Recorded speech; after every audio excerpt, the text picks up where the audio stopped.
hello everyone. Welcome to J-Mac Sports Cards. I'm here with Floyd Soeder. He is a longtime vintage dealer here at the, how long have you been set up here at the National? Well, I think this is my 12th National, but I've been buying and selling sports cards probably for, as a dealer, 19, 20 years. 19, 20 years? Yeah. When did you get into the hobby, like as a collector? I got in as a collector when my son was back in the late 80s and the early 90s. My son was wanting to collect sports cards, and I just kind of said to myself, this looks like it's kind of fun. So he was chasing Barry Bonds, Will Clark, and Frank Thomas and the crew from the late 80s and the early 90s, and I just decided that maybe I might want to do this, but we're going to do it with some older cards. So I started collecting. So you started vintage right away? Vintage right away, yeah. First set. And you're talking about, this was Justin?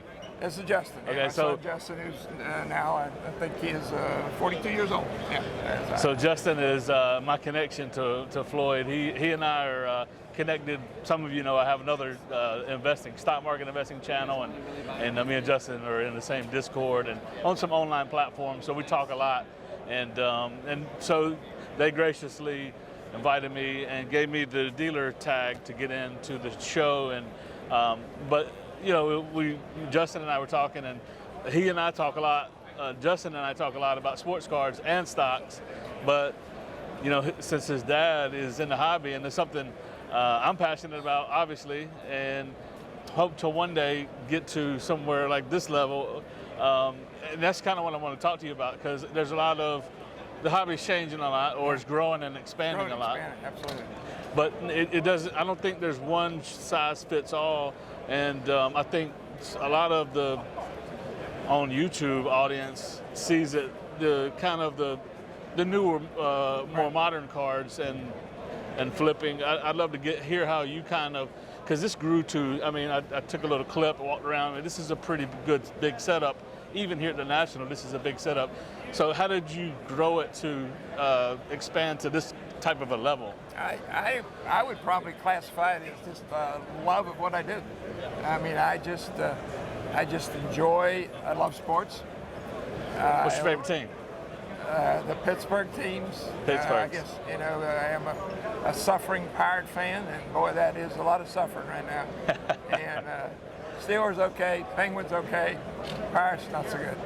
But I think it's just love of what I do. I guess eventually buying all the time is a going out of business strategy.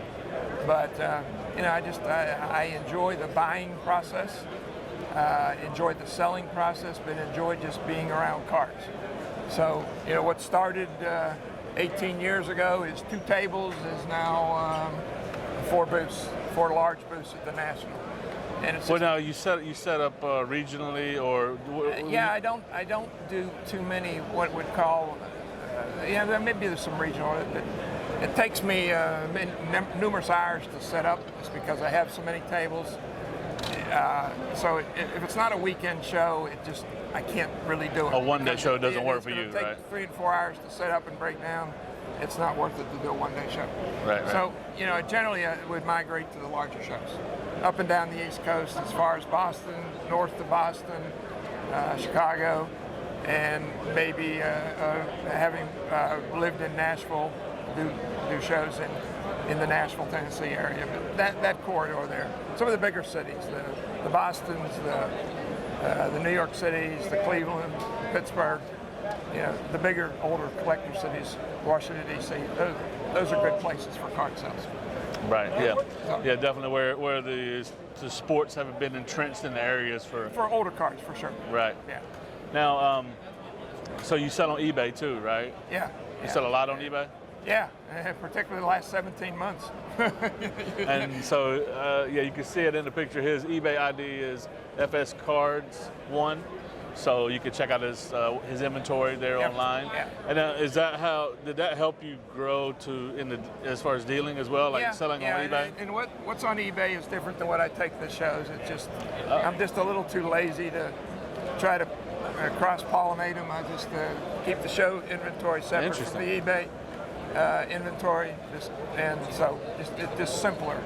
So way. everything you have listed is still listed right now on eBay. Yeah, it's Wow. there's no cross. Well, there's two large cards that I have. I made up a couple dummies here just for security purposes. I've got them here, and they're actually on eBay. But other than those two cards, it's totally separate. Yeah. Now this weekend, when I first got here, you had a Michael Jordan '86 Fleer PSA 8 and a Bowman Chrome Tom Brady rookie. In the modern cards, those are kind of the big cards. Yeah, they're no longer here. What happened? Well, first of all, people are walking by my case and saying, "Well, what are you doing with Brady?" You know, because it just didn't fit my profile. Most of my stuff are older cards. Right. But yeah, I think those two cards. I think the same customer bought both of them. Yeah, on a credit card deal. Yeah, they were beautiful cards. He Yeah. had the PSA. He had the '86 Fleer Jordan and a PSA 8 at a pretty good price, at a reasonable price. So it was pretty cool to see. So so where do you go from here? How long are you going to do this? You know, as long as my health is there and I enjoy doing the shows, I want to keep doing it. Probably gonna, do less shows maybe in the future. I think the pandemic has shown that the eBay business is a pretty good thing. So if I'm doing an eBay business, I have somebody that minds my eBay store while I'm gone. But when you're not putting items on eBay, you're not getting the return. So it's a substitute. If you do a show, you can't be doing eBay and vice versa. So I see more leaning to eBay and maybe a few less shows, but The national every year, though. National every year. Can't give up shows because shows are just fun to do, and they're generally quite profitable. So. Yeah, one more question to really kind of kick off for setting up at card shows. Did you start buying collections as well? Yeah.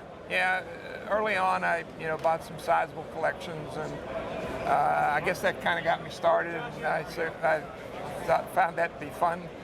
I actually enjoy the buying experience as much as I do the selling experience, but you can't continue to do that. You got to be bringing in before you can push it out. So I bought a few sizable collections, and that's What's your most interesting story in buying a collection? How did you locate some of the collections that you did buy? Because I think lots of people that are trying to get into the hobby, that's one of the struggles is to where do you find a collection to buy? Well, the greatest source probably to find collections is to do shows. Because people, the shows are just as good for buying as they are for selling.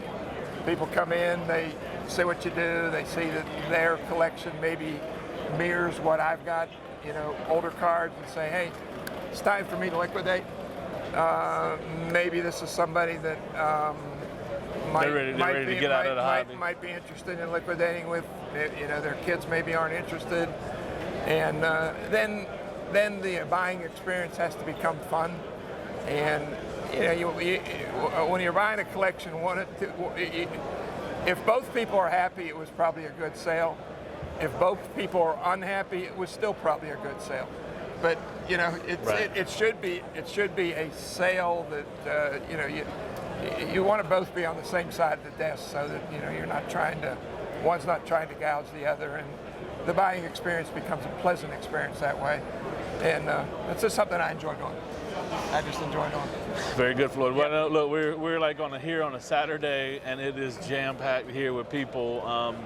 And I don't want to take up too much of Floyd's time, but I really did want to talk to him and put some content out here about a vintage dealer and his journey, and just kind of like in the intro you saw how much inventory there is here. So thank you so much for taking the time out. Thanks for coming. Yes, Thanks sir. for coming. Okay.